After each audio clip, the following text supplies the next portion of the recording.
Le cercle RH pour parler des managers, un sujet dont on a beaucoup parlé pendant le Covid, mais dont on parle évidemment encore aujourd'hui sur leur capacité d'embarquer, d'impacter, de coacher même d'ailleurs leurs équipes. C'est peut-être plus le manager vertical auquel s'attend aujourd'hui la génération Z. On va en parler avec mes invités. Anne Pétillot est avec nous. Bonjour Anne. Bonjour. Ravi de vous accueillir. DRH de ACE, je l'ai bien prononcé. C'est très bien. Qui est un cabinet de recrutement et de travail temporaire. Et une entreprise de travail temporaire, oui. Avec une étude qu'on va commenter dans quelques instants sur, en tout cas à travers les témoignages ou le sondage fait auprès de votre vivier, qu'est-ce qu'un bon manager, quelles sont les qualités qu'il doit avoir. On va en parler avec vous dans quelques instants. Et puis j'ai le plaisir d'accueillir Arnaud Collery. Bonjour Arnaud. Bonjour. Très heureux de vous retrouver parce que vous êtes venu très régulièrement sur la chaîne Bismart et dans notre émission Smart Job, CEO cofondateur d'Humanava. Avec un programme alors dédié aux managers. C'est pour ça que vous êtes là aujourd'hui et vous allez nous en parler. Un programme 100% distanciel pour les réarmer. Réarmer, tout à fait. Les mobiliser. Mais mobiliser leur cœur et pas juste leur intelligence, pas être juste performant, mais si jamais on pouvait toucher à leur cœur. Et si jamais on pouvait faire d'eux des êtres inspirants. Donc il y a un petit cœur qui bat. Il y a un petit cœur qui bat. Derrière sous le veston du manager. Sous le veston. Sous le veston. Quelques chiffres quand même. 72%, chère Anne, 72% des salariés français interrogés estiment qu'un bon manager doit avoir de l'expérience et une formation. Si je prends le sujet à l'envers, ils ont dû avoir affaire à des managers sans expérience et donc sans formation. Est-ce que c'est ça le sujet qui est posé à travers cette question ? C'est tout à fait la question qui est posée. C'est-à-dire qu'on devient manager, oui, probablement, mais pas seulement. Il faut qu'il y ait un accompagnement de l'entreprise qui donne les outils aux managers pour se développer et développer ses collaborateurs. Donc là, encore une fois, en descendant un peu plus bas dans la question qui n'est pas dite, c'est qu'on nomme parfois des gens managers sans la formation adéquate, sans qu'ils aient forcément eu la préparation presque mentale pour accéder à ce poste. On les nomme parce que c'est des bons techniciens. Peut-être. Arnaud, comment vous regardez ce sujet-là ? Alors, elle a encore peut-être une plus belle expérience que moi, parce que son groupe est vraiment faramineux, c'est incroyable ce qu'ils font. Mais nous, juste ce que je vois sur le terrain, avec, que ce soit en France et à l'étranger, quand même, dans le monde francophone, dans le monde européen, quand même, effectivement, on est gradué, on va dire, à devenir manager assez facilement dès qu'on est sur papier, dès que sur papier, on a des bonnes notes, quelque part, et on n'a pas cette technique anglo-saxonne de cohésion d'équipe, de leadership, de qu'est-ce que ça veut dire de faire de la cohésion d'équipe, qu'est-ce que ça veut dire de demander aux autres, qu'est-ce qui fait que tu es devenu la personne que tu es. Mais vous, dans votre parcours de formation, c'est une expertise que vous apportez. Vous avez dû en amont définir globalement ce dont ils avaient besoin. Ils ont besoin de quoi, les managers ? Alors, nous, on a décortiqué de ce qu'on a vu. On a avec donc, ça fait 10 ans à peu près de formation dans 40 pays. Ce qu'on a vu, on a décortiqué ça en 6 sous-modules. Les principaux modules, pas de surprise, c'est la vision, c'est la cohésion d'équipe, c'est l'engagement. On retrouve la très belle enquête de Hayes. Effectivement, si on apprend aux managers juste de décortiquer le leadership, la plupart, en fait, viennent, on se rend compte, pour la posture en soi. En fait, est-ce que je suis vraiment un manager ? Est-ce que j'ai le syndrome d'imposteur ? Est-ce que j'ai 40 ans, 45, je suis devenu manager ? Mais Et on leur dit, oui, on va décortiquer ce que tu es. Tu peux être manager et tu peux avoir un style de leadership comme ça à ce moment-là, peut-être un autre moment comme ça. On leur apprend les différentes méthodes, les différentes théories, et puis surtout, le partage d'expérience. Ce qu'ils veulent, c'est être entre eux de temps en temps et partager ce qu'ils ont vu le terrain et se confronter aux autres. Dans les chiffres qui ressortent, qui vient faire écho d'ailleurs au programme que vous avez identifié, dans vos chiffres, issus des 1000 personnes qui ont répondu, c'est l'engagement qui sort en premier à 27% des personnes interrogées, le leadership à 18%, on évoquait ce mot, l'écoute à 9% qui est en troisième position, la patience et la motivation qui sont des éléments très soft skills. L'engagement, c'est quoi ? C'est je suis au bout du bateau, c'est moi le capitaine, et quand il y a des coups à prendre, c'est moi qui les prends. Il y a un peu de ça, quoi. Je pense que ce que vous disiez est vrai, c'est que l'important, c'est quelque part d'être inspirant. Et pour être inspirant, il faut montrer l'exemple. Nous, c'est beaucoup ce qu'on dit, c'est l'idée par l'exemple. Et ça, c'est vrai que si vous vous montrez par exemple en tant que manager, personne ne vous suit.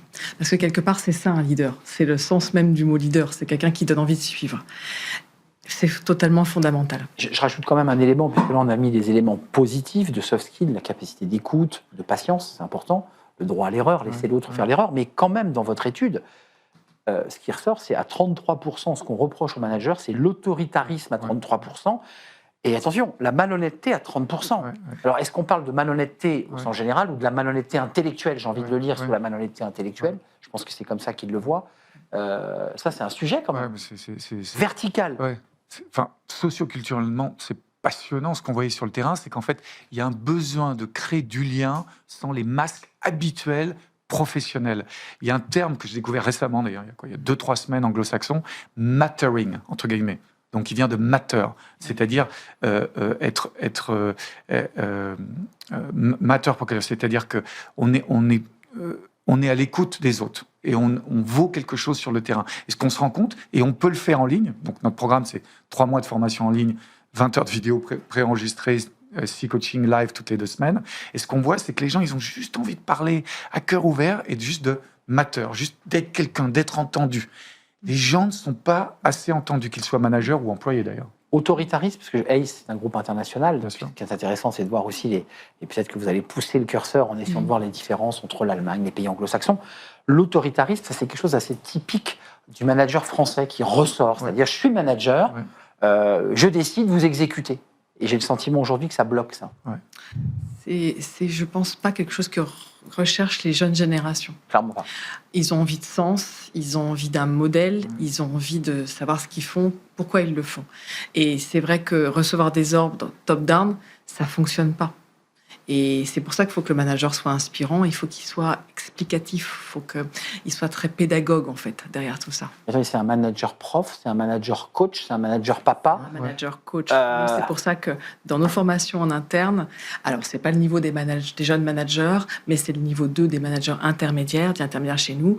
On a un niveau 3 où les collaborateurs sont formés au coaching, au feedback, à l'écoute active. Il faut que le manager soit un coach de vie pratique. Connecté.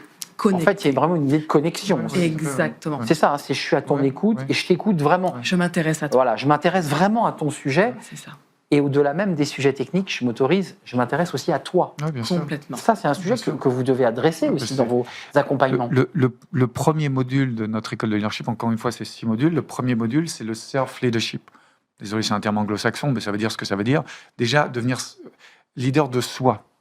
On dit que 20%, que ce soit des managers employés ou top leaders, se connaissent, font un travail sur soi. Qui je suis, dans quelles circonstances. 20% seulement.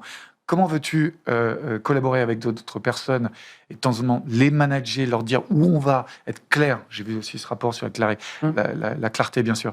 Oui. Si déjà nous-mêmes, on ne sait pas ce qu'on est, ça va être très très dur d'emmener les gens avec toi. Et effectivement, on est dans une époque, vous parlez des plus jeunes, ils veulent absolument ce que faisait Emmanuel Faber, le CEO de Danone, tout d'un coup, lever son masque et dire voilà, je suis vulnérable. Ça ne veut pas dire qu'on va le faire tout le temps, dans tous les cas. De temps en temps, il faut être affirmatif. On va vers les KPI, il faut être performant. On a travaillé avec une équipe de Decathlon cette année. C'était ça. De temps en temps, c'est dans le dur. Et puis de temps en temps, c'est ces bulles d'oxygène où on laisse la parole libre. Puis après, on la referme. On est reparti, KPI, performance, etc. C'est juste l'équilibre entre le KPI, le business et l'humain. On a besoin de ça. Enfin, j'imagine que je m'adresse à vous en tant que DRH. J'imagine que vos collaborateurs aussi, ils ont besoin de cette espèce de jeu de va-et-vient entre l'humain, la souplesse et en même temps le cadre. Ils ont besoin d'un cadre. Et moi, ce que j'ai appris au tout début, quand j'ai un passé de légaliste, d'avocat, et après j'ai repris mes études de RH, le premier truc qu'on m'a dit, c'est on quitte pas une entreprise, on quitte un manager. Clair. Et j'ai fait des études sur le turnover, j'avais fait un mémoire à l'époque sur le turnover, et le turnover, c'est à 50% le manager. Évidemment. Et ça va jusqu'à 57%, je disais même hier soir, jusqu'à 73% des interrogés dans d'autres études à cause du manager. Donc, en fait, il occupe une place, mais complètement fondamentale au cœur de la machine. Déterminante. Parce que la ressource humaine, c'est la ressource de l'entreprise. Si on la perd, on perd tout. Et juste une question que j'ai dû poser à peu près une centaine de fois sur ce plateau, ou en tout cas dans cette émission. À force d'expliquer que ces managers ne sont pas tout à fait en ligne avec les attentes aujourd'hui des collaborateurs, est-ce qu'on a encore besoin de ces managers? Est-ce qu'il ne faut pas réinventer le mot, inventer une autre terminologie? Parce que manager, c'est tellement fourre-tout, tellement vulgarisé, tarte à la crème. Même moi, en tant que formateur, on est plutôt des entraîneurs. C'est ça. Donc, peut-être qu'un manager sera un entraîneur. C'est le terme que j'utilise. En plus, je lis sur le sport, c'est foot sport, moi, dans ma vie privée, mais je vois le parallèle de plus en plus. Effectivement, moi, les meilleures techniques que j'apprends, c'est des coachs sportifs. Pas d'autres coachs de vie ou d'autres coachs business, mais c'est les coachs sportifs qui m'amènent ce que je peux, moi, amener sur le terrain. Et peut-être que ça pourrait être un terme. On est Peut-être complètement avec en vous, on est en train de créer, Arnaud, C'est exactement aujourd'hui, ce que j'avais en tête. On vit quelque chose Montre. d'énorme là. Ouais. On est en train de conceptualiser un nouveau mot. Mais est-ce que les Un DRH... entraîneur. Un entraîneur. Je le vois plutôt comme un entraîneur. C'est quelqu'un qui va développer le collaborateur pour le faire sortir de soi. Et c'est ce que vous dites, nous, c'est notre première étape au niveau de notre formation de manager, c'est connais-toi toi-même. Quelles sont tes forces, tes faiblesses. Et après, tu vas vers l'autre. Parce que c'est vrai qu'on arrive comme manager parce qu'on a réussi. Et après, c'est sortir de soi-même pour faire donner le meilleur aux autres. Alors vous dites, Anne, qu'on a réussi, mais moi quand je regarde les études des DRH, on lit que beaucoup de personnes ne veulent plus être managers. C'est-à-dire qu'il y a une crise des vocations, par ailleurs. Ils disent, mais moi je ne veux plus. C'est très vrai aussi. Parce que c'est des responsabilités. On vient vous chercher quand ça ne va pas, quand il y a du stress. Oui. On engage finalement la responsabilité de l'entreprise, potentiellement parfois. Évidemment. On doit savoir quels sont les signaux faibles, les détecter. On est un petit peu tout. En manager, on est un peu psy, on est un peu coach. De plus en plus psy. On est formateur. Bien sûr. On devient quelque part un peu tout. Manager, c'est dur aujourd'hui. Hein. Oui, sur la dernière formation inter-entreprise qu'on fait, nous, parfois, on ouvre les formations en ligne, donc inter-entreprise. On avait des gens de la Cité du Vin de Bordeaux, de Microsoft de Paris, de l'armée même, ça c'est intéressant. Et sur ces 20 personnes, il y avait 3 personnes qui ne savaient pas si elles voulaient le poste au-dessus. Elles ne savaient pas, elles sont rentrées dedans. Elles manageaient déjà des gens, elles avaient déjà un poste élevé. Ouais, mais Est-ce que je vais au-dessus? Et en fait, on a travaillé essentiellement sur la vision. Qu'est-ce que tu veux? Qu'est-ce que tu veux faire de ta vie? De toi, de ta vie. De ta vie. Bah Et en gros, quand tu vas être dans le feu, est-ce que là, tu vas développer ton caractère? Est-ce que tu vas te connaître plus? Est-ce que tu as envie d'être là? Et surtout, est-ce que tu vas t'épanouir, je me permets, Arnaud? Bien sûr. Est-ce que tu vas t'éclater, quoi? Parce qu'il y en a qui ne sont pas faits pour aller à travers du feu. Et très bien. Tu n'es pas obligé d'être leader. Tu n'es pas obligé d'être manager. La crise des vocations, vous la ressentez? Alors, il y a ceux qui expliquent effectivement qu'il y a un manque de clarté, puisqu'on évoquait l'autoritarisme, mais derrière, il y a quand même la négativité, le manque de clarté, qui est un sujet qui est soulevé par les interrogés. Ça leur demande beaucoup de clarté, une bonne connaissance produit, beaucoup de psychologie. Enfin, ça demande quand même, quand on aligne toutes les qualités, il en faut beaucoup quand même. Hein. Et de l'énergie Bah au quotidien. Il ne faut pas lâcher. En fait, c'est le collectif qui prime. Vous arrivez dans l'entreprise, effectivement, vous êtes chef d'équipe, vous êtes responsable d'une équipe. Entraîneur en chef. Entraîneur en Et chef. puis, comment se ressourcer avec l'énergie? C'est pour ça que, je ne sais pas si vous avez vu, c'est passionnant ce qui se passe dans la longévité, dans les tech startups. Là, il y a une nouvelle boîte qui s'appelle Zoe, qui a levé je ne sais combien, 20 millions pour trouver un espèce de laboratoire de longévité. Ils font des deals avec les corporates.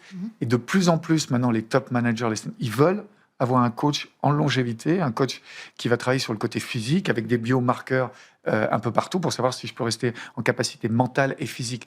Comme des sportifs de haut niveau. Comme des sportifs de haut niveau, on y arrive. C'est passionnant. Ouais, c'est à la fois passionnant et un peu effrayant. Je comprends. Si je peux me permettre, parce que tout d'un coup, on pousse cet homme à Mais on des n'est pas obligé. performances. On peut aller au Tibet ou au fin fond de Bali. Qu'est-ce que vous en tirez, vous qui dirigez, qui êtes DRH de cette entreprise de recrutement et de travail temporaire?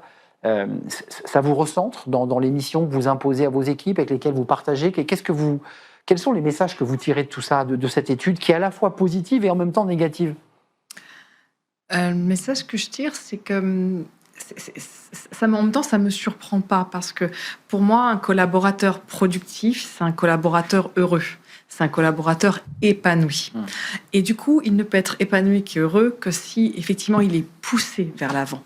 Et c'est vrai que tous ces chiffres, vous dites, bon voilà, ce qu'on peut reprocher, c'est l'autoritarisme à 33%, la malhonnêteté, 30%, une mauvaise organisation, tout ça, effectivement, ça pousse pas vers le haut, ça tire pas vers le haut, et finalement, c'est pas très étonnant. Même, je suis aussi manager, j'ai mon équipe, et la première chose que je leur dis, c'est que moi, ce que je veux, c'est qu'ils soient heureux. Je veux qu'ils soient épanouis. Donc, pour qu'ils soient épanouis... Pour donner le meilleur d'eux-mêmes. Exactement. Parce que finalement, et quelque part, c'est aussi un peu intéressé. S'ils ne donnent pas le meilleur d'eux-mêmes, ça fonctionnera pas.